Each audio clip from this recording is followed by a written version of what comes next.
할렐루야. 12월 1일 금요일 새벽 기도를 시작하겠습니다. 사도신경으로 우리의 신앙을 고백합니다. 나는 전능하신 아버지 하나님 천지의 창조주를 믿습니다. 나는 그의 유일하신 아들 우리 주 예수 그리스도를 믿습니다. 그는 성령으로 잉태되어 동정녀 마리아에게서 나시고 본디오 빌라도에게 고난을 받아 십자가에 못 박혀 죽으시고 장사된 지 사흘 만에 죽은 자 가운데서 다시 살아나셨으며 하늘에 오르시어 전능하신 아버지 하나님 우편에 앉아 계시다가 거기로부터 살아있는 자와 죽은 자를 심판하러 오십니다. 나는 성령을 믿으며 거룩한 공교회와 성도의 교제와 죄를 용서받는 것과 몸의 부활과 영생을 믿습니다. 아멘. 찬송가 288장 찬양하시겠습니다. 찬송가 288장입니다.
신약 성경 골로새서 1장 1절부터 8절까지입니다.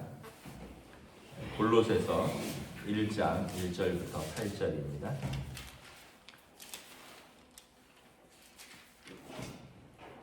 신약 성경 323페이지입니다. 323페이지 골로새서 1장 1절부터 8절까지입니다. 다 찾으신 줄 알고 저 여러분들이 한 절씩 교도하도록 하겠습니다.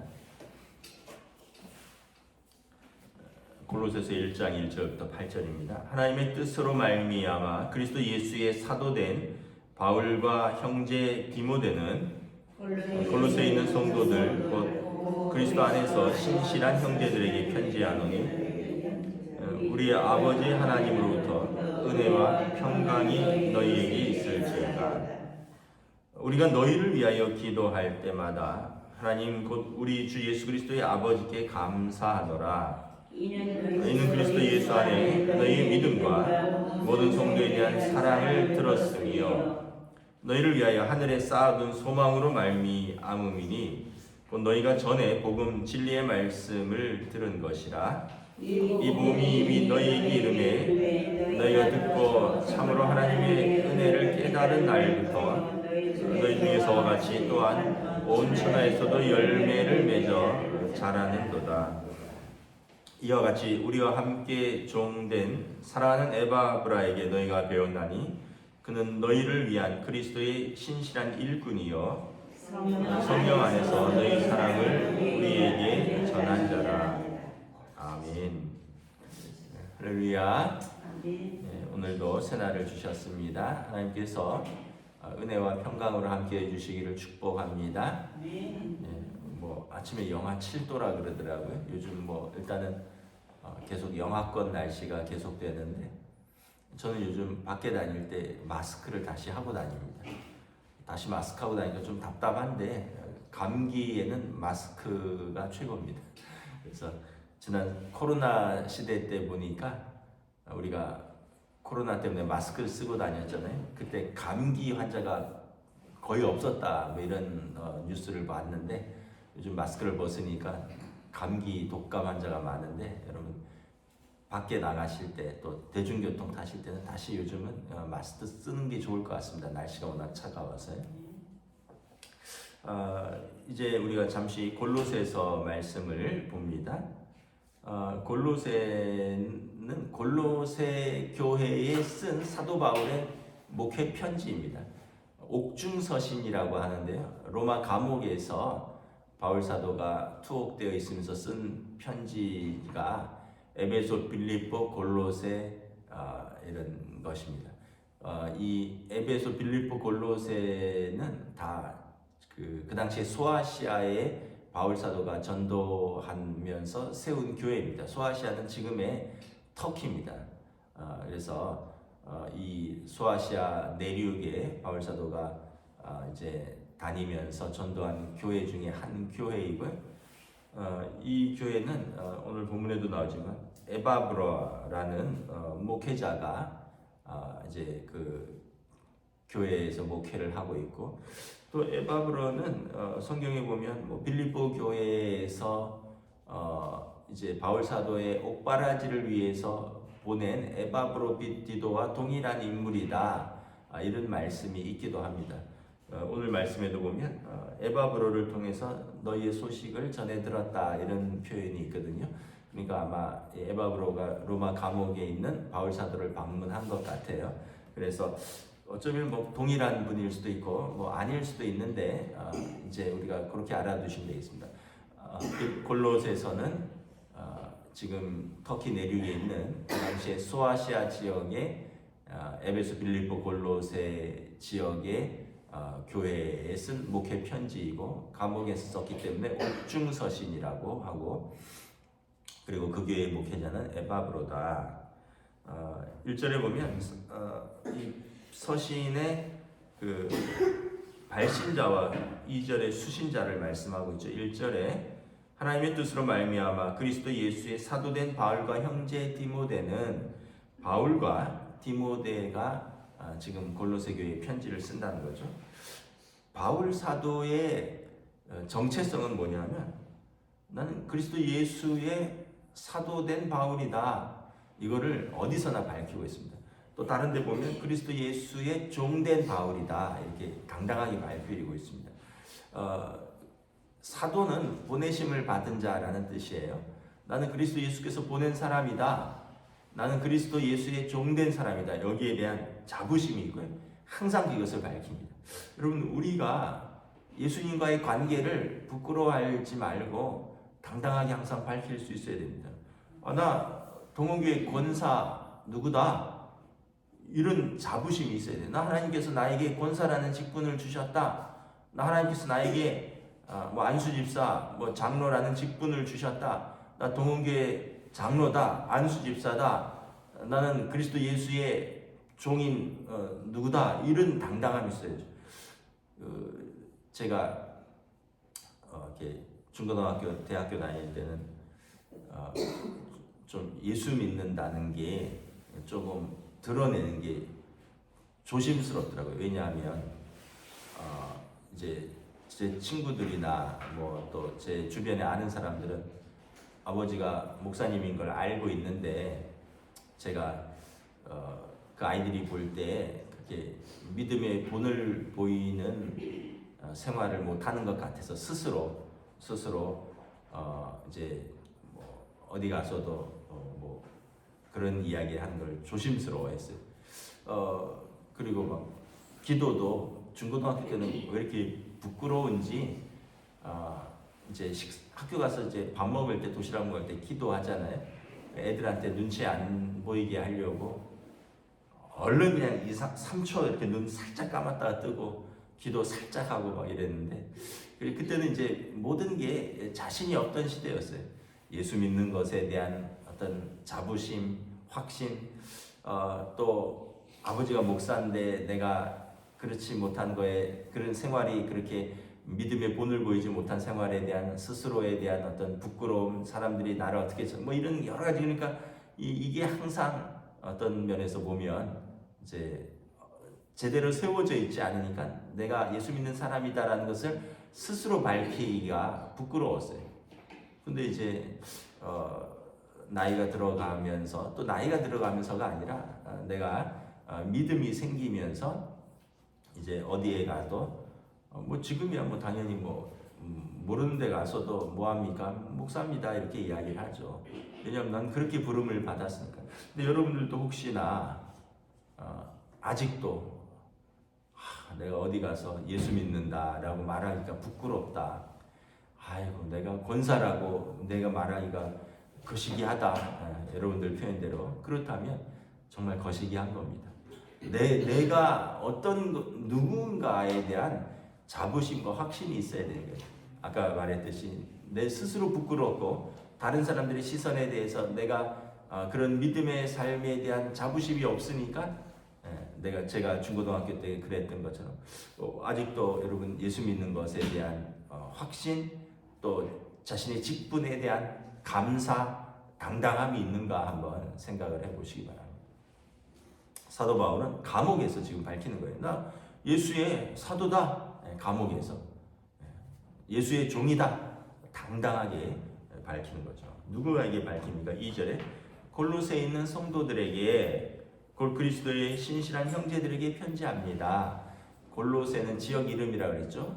골로새 교회 성도들 그분들은 어떤 사람이냐? 그리스도 안에 있는 신실한 형제입니다. 여러분 예수 믿는 사람들은 하나님과 사람들 앞에서 신실한 형제입니다. 그래서 우리가 언제든지 서로가 서로에게 그리스도 예수 안에서 우리는 형제요 자매다라는 고백이 있는 것이죠. 인사는 우리 아버지 하나님으로부터 은혜와 평강이 너희에게 있을지어다. 은혜와 평강이 그 당시 인사 중에 최고의 인사입니다. 은혜는 뭐냐면 자격 없는 자에게 거저 주시는 하나님의 선물입니다. 구원이죠.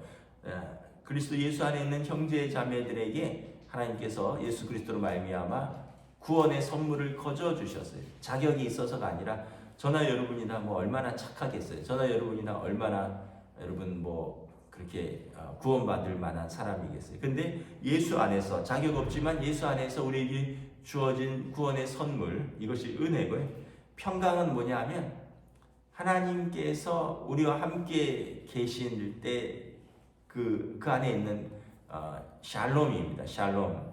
그러니까 여러분 하나님께서 우리와 함께 있으면 그 어떤 것도 두려움이 없고요. 그 어떤 염려도 없어지고요. 모든 것에서 자유함이 있고 평강이 있는 거예요. 이게 하나님과 함께 있는 사람의 상태입니다. 우리가 여러분 어떨 때 잠을 못 자나요? 평강이 깨어질 때 잠을 못 자요. 여러분 어떨 때 밥을 못 먹습니까? 평강이 깨어질 때 밥을 못 먹어요. 여러분 어떤 때 속이 상합니까? 평강이 깨어질 때 속이 상하는 거예요. 근데 여러분 우리가 예수님 안에서 있으면 하나님이 나의 아버지 되시고 하나님 성령님이 나와 함께 계셔서 언제까지 우리와 함께 계신다라는 이런 확신이 있으면 평강 안에 거할 수 있는 거예요. 그러면 까짓 거 좀 가난해도 조금 아파도 또 조금 무시당해도 하나님이 우리 아버지신데 하나님이 나와 함께 계시는데 아들을 나에게 아끼지 않고 내어주신 분께서 나에게 가장 좋은 것을 주시지 않겠느냐. 기근이나 가난이나 적선이나 어떤 피조물이나 그 어떤 것도 나를 그리스도 예수 안에 있는 하나님에서 사랑해서 끊을 수 없느니라. 이런 평강이 있는 거죠. 그래서 바울 사도의 인사는 항상 은혜와 평강입니다. 제가 새벽 기도 때 오늘도 새로운 하루가 시작됐습니다. 하나님께서 은혜와 평강 주시기를 원합니다. 이 말 인사가 이제 여기서 따온 것입니다. 여러분 다시 한번 오늘 하루도 여러분의 삶에서 은혜와 평강이 있기를 축복합니다. 네, 은혜와 평강은 성도들에게만 주시는 것입니다. 3절에 보면 바울 사도가 로마 감옥에서 기도한다는 거예요. 그리고 기도할 때마다 그리스도 예수의 아버지 하나님께 감사한다. 여러분 왜 감사가 안 되냐 하면 기도를 우리가 하지 못하기 때문에 그렇습니다. 기도하면 감사함으로 받을 수가 있습니다. 지금 바울 사도는 감옥에 있거든요. 감옥에 있는 사람이 뭘 감사할 게 있을까요? 감옥에 있는 사람이 여러분 제대로 먹지 못하고 제대로 입지 못하고 지금같이 겨울 되면 감옥은 얼마나 추울까요? 옛날에 난방시설을 해줬겠습니까? 히터가 있었겠어요? 보일러가 있었겠어요? 전기장판이 있었겠어요? 아마 감옥은 굉장히 덥고 굉장히 춥고 굉장히 지저분하고 굉장히 어려운 곳입니다. 그런데 여기에서 감사한대요. 왜냐하면 기도할 수 있습니다. 하나님 앞에서 하나님의 부름받은 자로서 나는 장차 있을 영광을 생각하니 현재의 고난은 능히 감당할 수 있다. 그래서 여러분 감사는 언제 할 수 있느냐? 기도하는 사람이 감사할 수 있다. 기도 안 하는 사람은 어떻게 될까요? 맨날 원망하고 불평하는 거예요. 누구 때문에 이렇다고, 이것 때문에 저렇다고, 저것 때문에 저렇다고. 근데 기도하면 누구 덕분에 이렇다고, 저분 덕분에 그렇게 됐다고. 때문에가 덕분에로 바뀌는 거예요. 지금 어떤 분들 때문에 감사하냐면요, 골로새 교회 성도들 덕분에 내가 감사한다는 거예요. 감사하는 내용이 우리가 볼 때 전혀 감사할 게 하나도 없어요. 이분들이 바울 사도한테 영치금을 넣어줬냐, 이분들이 바울 사도를 위해서 모금을 하냐, 그런 게 아니에요. 바울 사도의 감사는 골로새 교인들의 믿음과 소망과 사랑 때문에 그래요. 4절에 보면 이는 그리스도 예수 안에 있는 너희의 믿음과 감사의 근거가 골로새 교인들이 믿음을 갖고 있다라는 거예요. 바울 사도가 전도해서 그곳에 골로새 교회가 세워지고 에바브로 목사님이 그곳에서 목회를 하고, 그래서 그 이방 지역에서 그 사람들이 우상 숭배와 또 어떤 거짓 교사들의 유혹 속에서도 그리스도 예수를 통한 하나님에 대한 믿음을 가지고 있다라는 거예요. 바울 사도가 감사하다. 그럼 우리가 믿음을 지키는 것이 얼마나 감사한 일인지 모르는 것이죠. 이 믿음이 뭐냐면 하나님에 대한 사랑이에요. 두 번째는 모든 성도에 대한 사랑을 들었으며 이웃사랑, 그들의 이웃사랑에 대한 감사라는 거예요. 골로새 지역은 에베소 지역 같은 아주 번성한 도시가 아니라요, 몰락한 도시입니다. 그러니까 우리로 말하면 이제 막 뜨는 신도시가 있고요, 막 빠져나가는 구도심 같은 게 있는 거죠. 필동이 좀 빠져나가는 구도심인가요? 하여튼 신도시가처럼 사람들이 막 모이고 번성하는, 옛날에는 골로새가 그랬는데 지금은 에베소 같은 곳이 큰 도시고요, 골로새는 이제 좀 몰락한 구도시입니다. 그러다 보니까 가난한 사람들이 많았습니다. 그런데 골로새 교회 성도들이 서로가 서로를 막 돌보는 거예요. 초대교회 성도들의 특징이 뭘까요? 사도행전 2장에 보면 그들이 같이 떡을 떼고 하나님의 교회에서나 자기 집에서나 모여서 하나님을 찬송하더라. 그랬더니 세상 모든 사람들이 이 모습을 보고 칭찬하더라.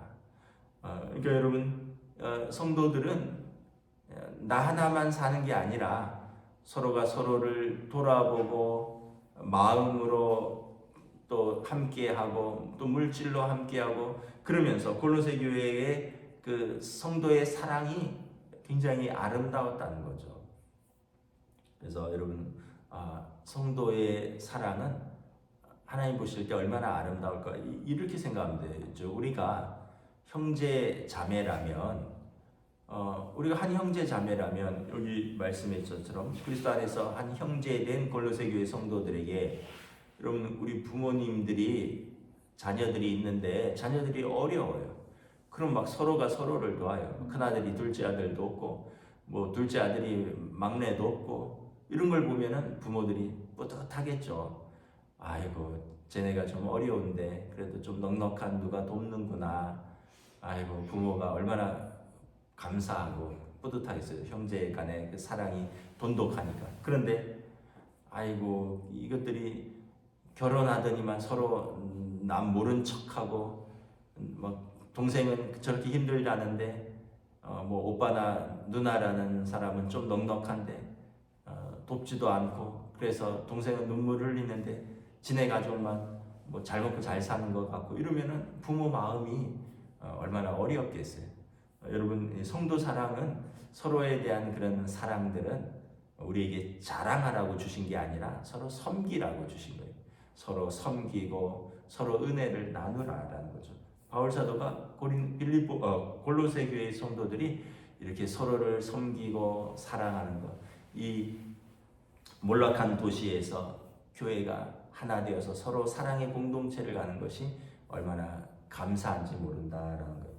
세 번째 근거는 뭐냐면 하늘에 쌓아둔 소망 때문이라는 거예요. 믿음, 소망, 사랑이죠. 5절에 너희를 위하여 하늘에 쌓아둔 소망으로 말미암습니다. 골로새 교회 성도들이 현재의 고난에도 묵묵히 믿음을 지킬 수 있었던 것은 하늘에 쌓아둔 소망 때문입니다. 하나님 나라에 대한 소망 때문이에요. 이것이 복음 진리의 말씀으로부터 온 것이에요. 여러분, 우리가 예수를 오래 믿어도 소망이 없다면, 하나님 나라에 소망이 없다면 우리가 도대체 뭘 믿은 것일까? 하나님 나라에 대한 소망이 있어야지, 여러분, 죽음도 이기고 현재의 고난도 우리가 당당히 승리할 수 있는 거죠. 하나님 나라에 소망이 없으면 여러분 늘 불안하죠. 늘 두렵죠. 아이고, 죽으면 어떻게 될까? 아이고, 내가 어떻게 이렇게 모아둔 거 이거 죽으면 하나도 내게 못 되는데, 뭐 그러면서 이제 항상 이 땅에 살아도 불안하고, 죽을 것 같으면 두렵고, 뭐 안절부절 못하고, 그런 거예요. 근데 하나님 나라에 소망이 있다는 거예요. 하늘에 우리가 소망을 쌓아뒀다는 거예요. 왜냐하면 복음 진리의 말씀은 무엇입니까? 하나님께서 세상을 사랑하사 독생자를 주셨고, 그 아들을 믿고 영접하는 자는 하나님의 자녀가 되었고, 이를 믿는 자는 멸망치 않고 영생을 얻게 하려 하심이라. 그래서 영접하는 자, 그 이름을 믿는 자들에게 하나님의 자녀가 되는 권세를 주셨고, 하나님의 자녀면 하나님 나라를 상속받을 자니 우리가 영광과 함께 고난도 마땅히 받아야 할 것이라. 왜냐하면 현재의 고난은 장차 있을 영광과 좋게 비교할 수 없기 때문에 이 하나님 나라의 상속자라면 마땅히 그 믿음과 소망, 하늘에 쌓아둔 소망 때문에 믿음으로 살 것이냐, 이게 있는 거죠. 그래서 바울 사도가 골로새서 성도들이 이러한 소망이 있다라는 거예요. 이것 때문에 감사한다는 거예요. 그러면서 7절에 보면 우리와 함께 종된 사랑하는 에바브로에게 너희가 이 복음의 진리를 배웠다라는 거예요. 사실은 바울 사도가 씨를 뿌렸고요. 에바브로 목사님이 이제 이걸 잘 물주고 가꾸는 거죠. 물론 잘하게 하시는 이는 하나님이십니다. 바울 사도의 동역자들을 향한 마음을 알 수 있어요. 바울 사도가 디모데는 아들이나 마찬가지예요. 영적 아들이라 했거든요. 에바브라도 마찬가지겠죠. 근데 바울 사도는 항상 이렇게 나의 형제 되었고, 7절에 보면 우리와 함께한 동역자고, 우리는 다 예수의 종이고, 내가 높다, 내가 선배다, 내가 먼저 믿었고 내가 너희를 가르쳤다, 이런 걸로 주장하지 않습니다. 우리는 다 예수의 종된 사람이요, 우리는 다 예수의 사도되고 우리는 다 동역자들이고 우리는 다 예수를 위하여 그리고 교회를 위하여 하나님의 부름받은 일꾼입니다. 이렇게 이야기합니다. 그리고 8절에 성령 안에서 너희 사랑을 우리에게 알린 자니라. 에바브라가 골로새 교회의 형편을 로마 감옥에 있는 바울 사도에게 알리었고, 바울 사도가 그러한 골로새 교회의 믿음과 소망과 사랑 때문에 나는 오늘도 감사하고 있습니다. 이렇게 말하는 거죠. 말씀을 마치겠습니다. 여러분, 우리가 감사할 수 있는 이유가 무엇인가? 감옥에 있는 것도 아니고 자유가 억압된 것도 아니고 먹을 수 있을 때 먹고 누울 수 있을 때 눕고 가고 싶을 때 가고 있는데 우리는 감사하고 있는가? 다시 한번 우리에게 있는 믿음과 소망과 사랑 안에서 하나님께 감사하며 기도하는 오늘 하루가 되시기를 우리 주님의 이름으로 축복합니다. 기도하겠습니다. 하나님 은혜를 감사합니다. 오늘 골로새 교회 성도들에게 바울 사도가 편지를 쓰는데 정작 그가 감사하지만 그의 형편은 로마 감옥에서 죄수의 형편으로 있는 몸도 마음도 생활도 불편하기 짝이 없는 그의 상태이지만 그는 예수 안에 있기 때문에 하나님 주시는 은혜와 평강 때문에 그리고 자신을 위하여 기도하고 또 믿음으로 서가는 성도들을 생각할 때마다 그리고 하나님의 교회들을 생각할 때마다 그는 늘 감사한다. 자신의 문제가 아니라 하나님 나라 때문에 성도들 때문에 교회 때문에 감사한다라는 담대한 믿음을 가지고 있는 것을 바라봅니다. 그리고 골로새 교회는 그 어려운 형편에서도 믿음을 지켰고 성도에 대한 사랑 가운데 서로를 돌보고 하나님 하늘에 쌓아둔 소망 가운데 오늘도 든든히 복음 진리 안에 세워져가는 교회라는 것, 이 교회가 오늘 우리 교회가 되게 하시고 또 우리가 그러한 믿음과 그러한 소망과 그러한 사랑으로 세워져가는 저희들이 될 수 있도록 오늘도 인도하여 주시옵소서. 차가운 날씨 가운데 또 우리들의 건강을 지켜주시고 우리들의 믿음 가운데 성령님 항상 동행하여 주시옵소서. 감사를 드리오며 우리 주 예수 그리스도 이름으로 기도드리옵나이다. 아멘. 하늘에 계신 우리 아버지, 아버지의 이름을 거룩하게 하시며 아버지의 나라가 오게 하시며 아버지의 뜻이 하늘에서와 같이 땅에서도 이루어지게 하소서. 오늘 우리에게 일용할 양식을 주시고 우리가 우리에게 잘못한 사람을 용서하여 준 것 같이 우리 죄를 용서하여 주시고 우리를 시험에 빠지지 않게 하시고 악에서 구하소서. 나라와 권능과 영광이 영원히 아버지의 것입니다. 아멘.